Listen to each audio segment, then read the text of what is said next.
Eh oui, la vie continue. On est au mois de juin, c'est la période du mercato. On doit se mettre à jour après des émotions fortes pour beaucoup, n'est-ce pas, ce week-end? J'espère vraiment que vous allez bien, les amis. Vidéo mercato obligatoire.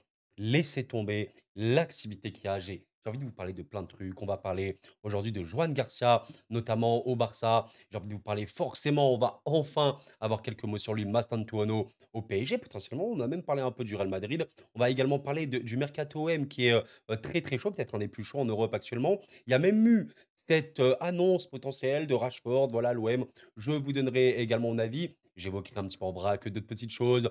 En l'occurrence, Florian Wirtz, un des meilleurs joueurs du monde, abusé. Comment ce mec-là est fort, comment ce mec-là est fort plutôt. Potentiellement à Liverpool, s'il vous plaît. On en reparlera, mais les gars, je ferai, je pense, des vidéos un peu gros points sur des gros clubs, enfin, gros clubs ou non, hein, parce qu'il y a beaucoup de choses qui vont se passer. Donc, Wirtz à Liverpool, personnellement, on a même entendu, et ça, c'est un peu, voilà, j'ai mal parce que j'aime beaucoup de joueurs, vous le savez, Ryan Cherki, potentiellement à City. Waouh, les gars, waouh. Bref, petit tour d'horizon du football européen. Comment allez-vous? Encore une fois, je vous souhaite bah, paix, santé, comme d'habitude. On rentre dans ce mois de juin, c'est le mois du mercato et on doit commencer à parler activement du mercato, les gars, d'accord? Donc, je vous souhaite une excellente vidéo. Prenez soin de vous et on va commencer, ouais, par allez, on va commencer par quoi? Peut-être par celui, du Barça où je vais avoir, des choses à dire, mais peut-être je peux aller assez rapidement là-dessus. Et je dis, une chose aux supporters, du Barça notamment qui peuvent m'écouter, pour moi, c'est une excellente potentielle recrue. D'ailleurs, ne vous inquiétez pas, enfin, j'ai, pas eu le temps forcément sur ces 10 derniers jours, surtout qu'avant j'étais quand même un petit peu malade, mais je prévois de faire, un mercato idéal Barça. Ça va être extrêmement important de suivre, le mercato, ben, d'une équipe qui aura fait une saison formidable, à quel point tu peux te renforcer. Et là donc on est sur, voilà, une recrue qu'on entend parler, hein, depuis, ces derniers jours. Joan Garcia, bon machin, bon alors moi voilà, quand je commençais un petit peu à me renseigner sur lui, j'étais agréablement surpris et ça peut être vraiment une clé déterminante pour la suite du Barça. En tout cas, voilà, il y a un accord de principe qui aurait été trouvé entre le Barça et Joan Garcia. Alors, je ne sais pas si on dit Joan ou Juan, vous m'excuserez les gars, on va dire Garcia, OK.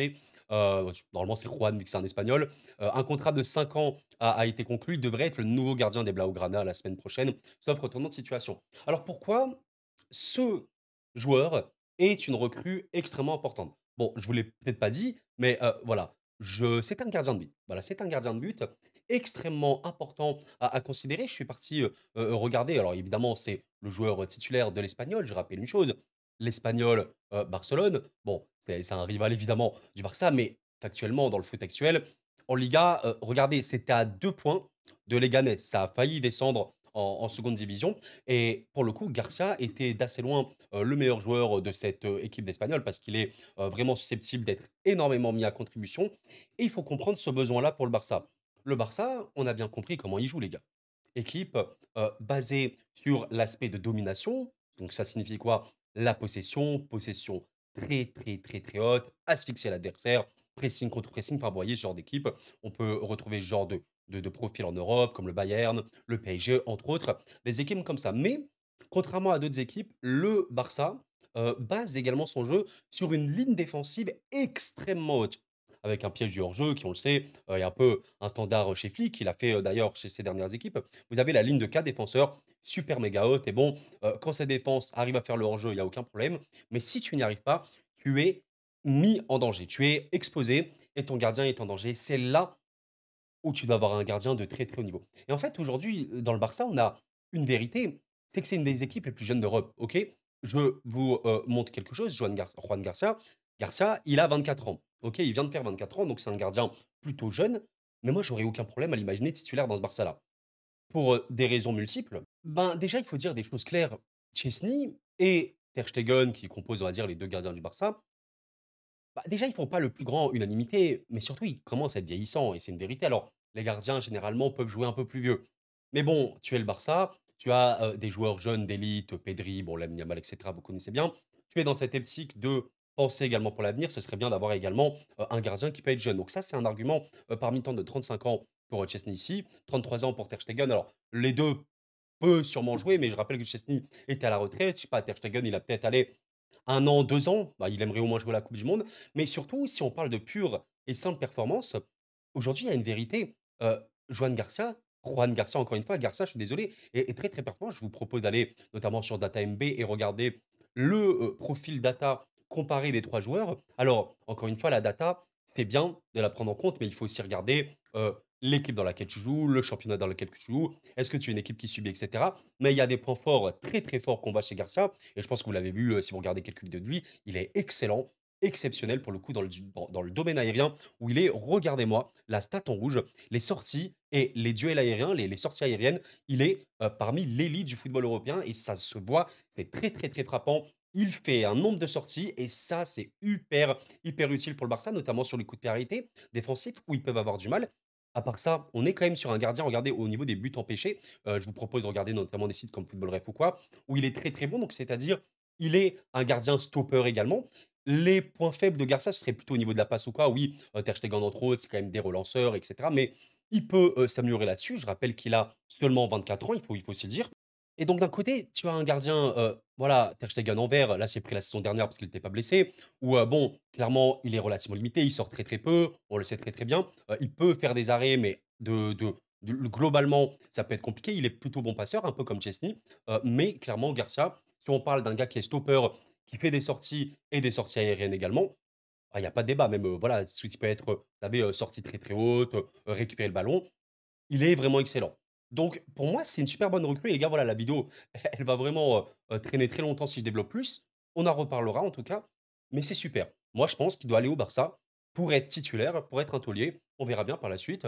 Je pense que c'est vraiment une très bonne recrue. Bon, je suis super heureux de vous parler de Mastantuono, mais avant les gars, bon, comment ça va les Parisiens? J'ai encore les yeux, énormes qui brillent. J'ai fait 2 vidéos, d'accord, sur ce qui s'est passé ce week-end. Je vais aller pas en refaire une troisième, OK? Mais je vous invite à aller voir ma réaction à chaud après match, OK? Et ma réaction, on va dire le lendemain, à froid. Bon, je réalise toujours pas et c'est un rêve éveillé. Je suis comme, je sais pas, j'ai l'impression d'être amoureux, c'est très bizarre comme sensation. Les gars, parlons un peu de Mastantuono, même si on va faire un segment très court. Pourquoi? Parce qu'honnêtement, je vous prépare une vidéo sur ce mec-là. Comme je l'ai évoqué notamment en live, on m'a énormément posé la question le jour où j'étais en live: «Ouais, Kuro, Mastantuono, qu'est-ce que tu en penses? Quoi ton avis?» J'en ferai une vidéo et les gars, c'est prévu. Comment je travaille personnellement? Il y a la saison qui se passe, le week-end, il y a les matchs de championnat, de temps en temps, en milieu de semaine, il y a la Ligue des champions. Mais à part ça, globalement, moi, je note des joueurs. Je note des joueurs qu'on évoque, par-ci par-là. Alors j'ai un ami qui m'évoque aussi, des noms à suivre et cetera. Souvent, il m'en dit énormément et même globalement, voilà, ce gros club est intéressé par ce jeune joueur. Je le note, j'ai une liste avec plein, plein, plein de joueurs, je le note et quand je peux, je m'y intéresse. De la data, des séquences, même des matchs entiers. En l'occurrence, lui, c'est vraiment un des joueurs que j'ai, le plus vu, vraiment, cette saison, en dehors, voilà, des joueurs vraiment à suivre, en tout cas et il est extrêmement, extrêmement fort donc je vous fais un petit passage pour en parler vite fait. Vous vous posez la question suivante: «Est-ce que ce serait un bon coup pour le PSG?» Pour moi, il y a honnêtement, j'allais dire, il y a quasi aucun argument, mais je pense qu'il y a même pas un argument pour dire que ce serait pas un bon coup pour le PSG parce que c'est un joueur, d'élite en devenir et en fait, surtout, parfaitement, parfaitement instauré dans cette optique, PSG d'ailleurs, je vous laisse regarder un truc, hein. Vous voyez quoi ici? Naissance? Vous voyez quoi les gars? Ouais, 14 août 2007, ça va pour vous? 14 août 2007. 14 août 2007. C'est les gars, c'est un 2007 le frère. Il a bientôt 18 ans, il a 17 ans actuellement. Oh, c'est un joueur déjà élite sur certains aspects, je pense notamment balle au pied, hein, où vous regardez sa capacité de dribble. Allez voir, vraiment s'il vous plaît les gars, parce que j'en ai vu, hein, des matchs de lui, mais allez voir la qualité de dribble et technique, c'est-à-dire, la conservation, la qualité, la capacité à se retourner avec le ballon, à enclencher très rapidement, sa vitesse d'exécution, heu, bah, ça passe également. Mais au niveau du dribble, regardez, hein, ces stats-là, ces 3 stats, dribble réussi notamment, la qualité balle au pied, sa percussion et quand tu sais qu'il touche énormément de ballons par match, sort de milieu offensif, slash ailier droit un petit peu en fait dans cette optique-là des joueurs parisiens, très, très polyvalents, qui peuvent énormément dézonner et surtout, un des points cruciaux dont on en reparlera, volume de jeu, athlétique, les courses à répétition, énormément de pressing. Voyez un peu Ousmane Dembélé face à l'Inter notamment, la finale, tu es là, tu surgis et tu cours, tu cours, tu cours. Ça enclenche les pressings, les courses à haute intensité, en veux-tu, en voilà. Mastantuono, c'est une recrue limite designée pour Luis Enrique et de toute façon, aujourd'hui, on est arrivé aussi à un stade, les amis, je pense que c'est très flatteur pour des joueurs, c'est aussi factuel, de dire: «On est courtisé par le PSG». Quand tu vois que c'est une équipe qui, a actuellement un jeu juste formidable, qui est très, très jeune. Les gars, Mastantuono au PSG serait une recrue, on réalise pas actuellement, vraiment j'insiste là-dessus. Si vous étiez un peu ancien, quand on parlait de Désiré Doué au PSG, quand on parlait de Mbappé, j'avais les étoiles dans les yeux. Je vous disais: «Les gars, purée, dites-moi que c'est vrai, dites-moi que c'est vrai, j'espère que ça va le faire». Les gars, c'est tellement des joueurs d'avenir, c'est tellement des joueurs déjà élites dans ce qu'ils savent faire. Hem, Joao à Benfica, Désiré à Rennes. Mastantuono, ce qu'il fait actuellement dans son championnat, il est un peu tout seul. Il est au-dessus, les gars, il est vraiment au-dessus. Allez, on va espérer, les gars. On en reparlera à 100%, ne vous inquiétez pas. Il y aura une vidéo sur lui complète, détaillée, je l'espère. Et voilà. Posez-vous pas trop de questions. Il vient au PSG, c'est une recrue absolument formidable. Bon, les gars, on va parler quand même de l'OM. Alors, je suis très embêté parce qu'il y a énormément d'infos vis-à-vis du Mercato M, les gars. Là, on va parler de Rashford, on va parler un petit peu des autres choses. Alors, on a entendu parler de Noah Lang, de Paixão également. Je ne sais pas trop si certaines personnes le connaissent, mais il y a des choses, alors, pas très étonnant pour une raison simple, c'est que Marseille, on le sait, déjà dans le mercato de la saison dernière, était très, très actif et surtout on a vu une chose et c'est aussi ça, c'est vraiment un message que j'ai également beaucoup, beaucoup reçu, sur, les vidéos où je peux parler de l'OM. D'ailleurs, je vais préciser pour ceux que ça peut intéresser, j'ai déjà fait la vidéo mercato idéal OM, que beaucoup ont apprécié. Bon, certains n'ont pas trop, trop apprécié parce que j'avais pas, donné des pistes, folles, voilà, méga, je sais pas, inconnues. Mais moi j'ai beaucoup aimé, faire cette vidéo-là. Je vous invite, à aller la regarder, elle sera peut-être en description. Mercato idéal OM, Coro Foot. Vous le verrez bien. Mais ouais, ce que je voulais dire par là, c'est que l'OM a quand même réussi la saison dernière à recruter en fait des joueurs, parfois des noms. Des joueurs expérimentés pour certains, des joueurs qui ont joué les Coupes d'Europe, des joueurs internationaux, je pense à Hubert, Rabiot et tout. Donc en fait, Rashford à l'OM, alors c'est très particulier parce que c'est un joueur qui a une valeur marchande qui reste élevée. OK, les gars, 50 millions. Alors OK, à une époque, il était notamment à 80 millions à 21 ans. Oui, Rashford, à une époque, c'était un des joueurs les plus, cotés, du football mondial, on le sait très, très bien. Mais, moi, le gros souci vis-à-vis de Rashford, vous me posez la question, oui, Koro, Rashford à l'OM, qu'est-ce que tu en penses? La qualité du joueur à l'OM, les gars, il y a c'est pas un débat. Bien sûr que ce serait fou. Vous avez pour l'OM, c'est réellement fou. Mais la faisabilité, je sais pas. Honnêtement, les gars, moi, je me dis: «Allez, tu as réussi à attirer des gros joueurs. Tu as réussi à attirer des gros joueurs, c'est vrai. Pourquoi pas?» Tu vois, si l'OM n'avait pas Rabiot, n'avait pas Højbjerg, n'avait pas Greenwood, n'avait même pas allé choper, on va dire bon, Benacer, c'est un peu différent parce que ça reste pour moi un nom, mais il était surtout à relancer et tout. Si l'OM n'avait pas ce joueur-là, je t'aurais dit: «Bon, c'est impossible», mais ils ont déjà des noms. Bon, tu me diras, il y a un de ses collègues à lui, anglais également à l'OM. Ça reste un joueur en fait très intéressant parce que voilà, comme vous voyez, sa position principale, c'est ailier gauche, mais avec Aston Villa, où il s'est très, très bien relancé. D'ailleurs, il a affronté, le PSG. Il était dans un rôle, on va dire, allez, entre l'ailier, l'avant-centre, le second attaquant, en tout cas, on peut dire un joueur de demi-espace et des qualités athlétiques très, très importantes. En plus, un volume de jeu, hein, globalement très bon. Il sait faire des courses, il sait presser, il sait se replier. Je veux dire, c'est un joueur qui, dans le profil, je peux totalement le comprendre. Ce serait, vraiment surtout un joueur à relancer quand même parce que Manchester, bon, vous voyez le club, il est en perdition. Clairement, ça va pas du tout et surtout qu'à Manchester, il est banni. Moi, je me dis: «Pourquoi pas l'OM?» Tu t'arranges avec Manchester même pour un prêt, je sais pas. Un prêt, c'est moi, ça me peut OK. Un transfert définitif, ouais, ça me paraîtrait, un peu foufou. En tout cas, Aston Villa l'a eu, et il a été bien relancé. Je suis très, très curieux, mais honnêtement, je dis aux filles, n'importe, hein, aux personnes marseillaises qui m'écoutent, ouais, ce serait, pour moi, ce serait vraiment une bonne idée. Je sais que certains vont évoquer l'idée de fausse bonne idée. Parce que c'est un joueur qui, vraiment vit une période très compliquée. Mais les gars, les joueurs à relancer, quand ils sont relancés, peuvent redevenir des joueurs de très, très haut niveau et on en a vu en voiture. Voilà, là, je vous ai pris l'exemple de Rashford à Aston Villa. Pensez à Anthony. Anthony, s'il vous plaît. Anthony, qui était à Manchester, au Betis Séville, je crois que le mec en quittant le Betis, il a fait un message: «Merci à vous, je me suis ressenti footballeur». Tu vois un petit peu l'idée? J'ai eu une renaissance. Et ben, c'est le football. Pourquoi pas? Mais alors je vous avoue qu'il y a d'autres pistes qui m'intéressent, en vrai vraiment énormément côté OM et clairement ce sont celles-ci. Alors Je ne sais pas, je vais pas, vous dire n'importe quoi ou quoi, mais est-ce que ça vous intéresserait un focus complet sur un des 2 joueurs? Parce que pour le coup, c'est 2 joueurs que je connais plutôt bien. Alors Noah Lang, pour le coup, je le connais vraiment, vraiment bien. C'est un joueur, en fait, qui était, j'allais dire, lié au PSG pendant un temps. En tout cas, on en parlait, vite fait. Donc je connais plutôt bien le joueur et Pay Chao, je le connais, également très bien et je vous invite, en fait, à follow un compte, peut-être ça peut vous intéresser. Je vais vous, donner ce petit truc. Je vous, invite à suivre Enzo Paolo, je suis désolé si je prononce pas le son nom. Alors je sais pas si tu passes par là mon gars, peut-être, on sait pas. Je le salue au cas où.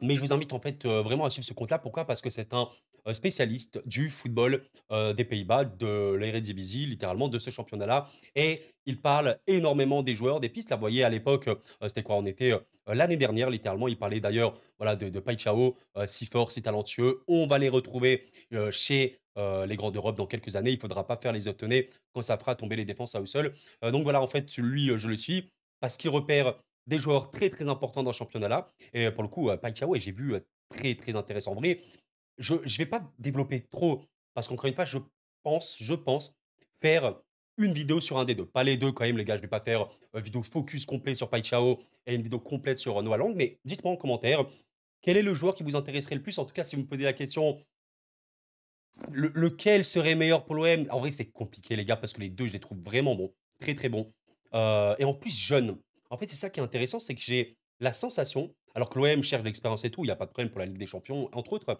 mais on est aussi sur un modèle footballistique aujourd'hui, on le voit. L'âge, ça veut un peu rien dire. Aujourd'hui, tu as des jeunes qui sont infiniment forts et on le voit, tu as même les limites des mineurs, quand tu vois Lamine Yamal, quand tu vois Mastantuono en Argentine ou quoi, et ça n'a aucun sens le niveau qu'ils ont.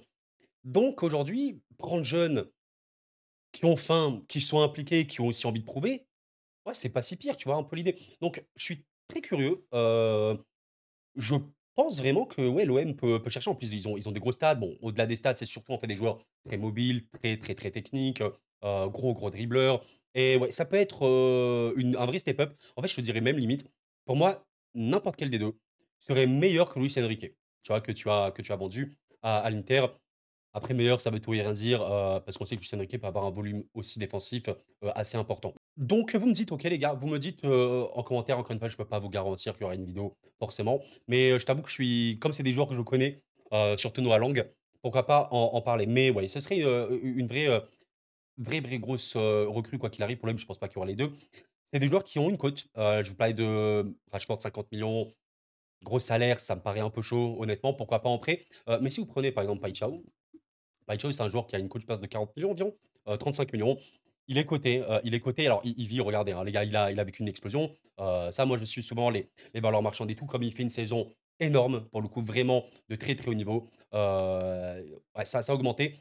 Vraiment, il a beaucoup, beaucoup de stats, hein, notamment en championnat, c'est assez énorme et je pense que Lang, il doit être, ouais, aux alentours de 30, 40 également, je pense, hein. Celui qu'on appelait, c'était comment à l'époque? Ouais, quand il y avait, quand il était à Bruges, je pense qu'il était à Bruges à un moment. On l'évoquait, ouais, le Neymar des Pays-Bas, enfin bref, vous comprenez un peu l'idée. Bon, lui, il a une valeur, de 25 millions, mais vous savez quoi? J'allais dire, ça m'étonne pas, ça reste très bon, hein, mais ça m'étonne pas que Paixão ait plus parce que peut-être qu'entre les 2, j'irais un peu plus sur Paixão. Peut-être, je ne sais pas. Je le trouve encore, plus pertinent, mais en tout cas, voilà, il est monté à 25 millions quand il avait 22 ans, il a un peu retombé et là, il est remonté. Paixão, il a vraiment une courbe montante, montante et ouais, lui, je vous avoue que mais là, très bon. Donc, bah, écoutez, moi, je dis aux Marseillais, attendez de voir parce que c'est très, très intéressant ce qui se passe, factuellement, objectivement, hein. C'est, ouais, l'ambition européenne.